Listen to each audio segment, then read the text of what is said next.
In this video, I'm going to walk you through how to set up the SecureMetrics Risk Register Power BI app with the Risk Register hosted in Microsoft Teams. So to start out, let's actually head over to the Power BI application. When you first install it from Microsoft App Source, it'll have sample data. So you don't need a license to install it and get the sample data. You can take a look around and understand the application. When we actually want to connect with our own data, we're first going to need to purchase a license. You can do that over at the SecureMetrics website. We also have a purchase license button here that'll take you directly to the license sales page. After you do that, you're going to go ahead and click Connect Your Data.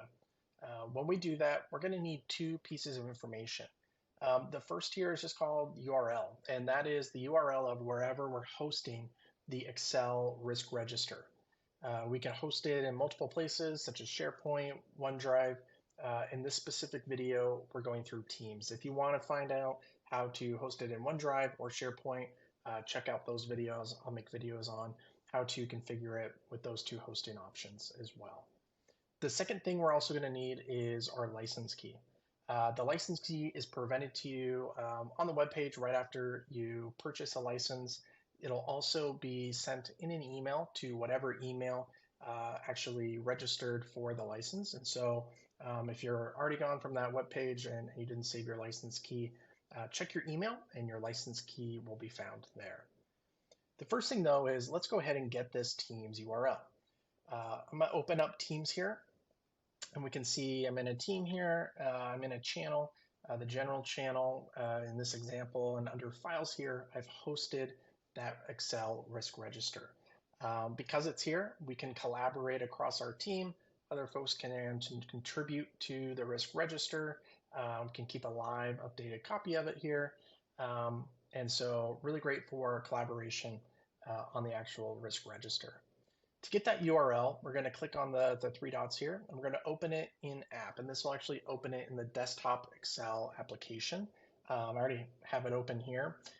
And we can see this is where it is. It's actually connected live into that Teams version. This is not the Excel workbook locally on the device. So I'm accessing it and it's hosted in Teams.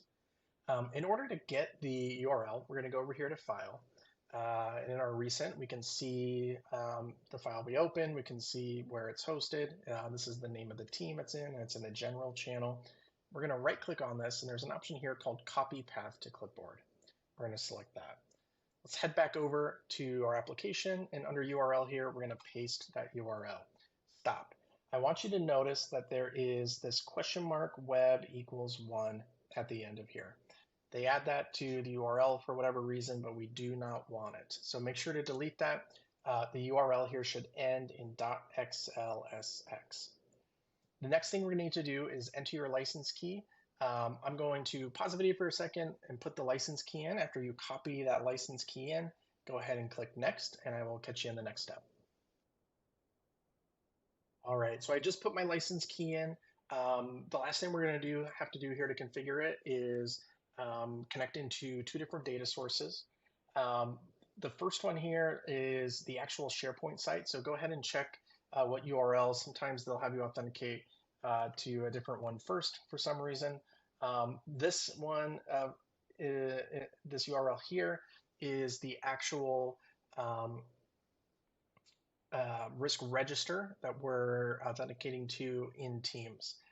So for this, we're going to want to choose OAuth 2. This will use our Microsoft organizational credentials to authenticate. And then the privacy level setting. This actually does matter. We're going to go on and we're going to click private here for the organizational level setting. We're going to go sign in and continue.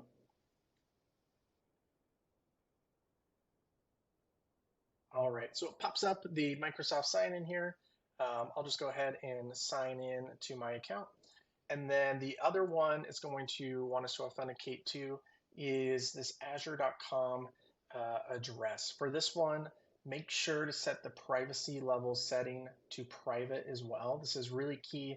If you set this to organizational or public or none, it will not work. And that's because we cannot roll other privacy levels up into an application that is leveraging private data. And then the authentication method here is just anonymous. So if you try to use your Microsoft credentials, it won't work. This is just an anonymous authentication source. And we're going to click sign in and connect. It'll do a quick refresh in progress so we can see that notification up here. And then there we go. Everything is refreshed and we are now connected to our Excel risk register hosted in Teams.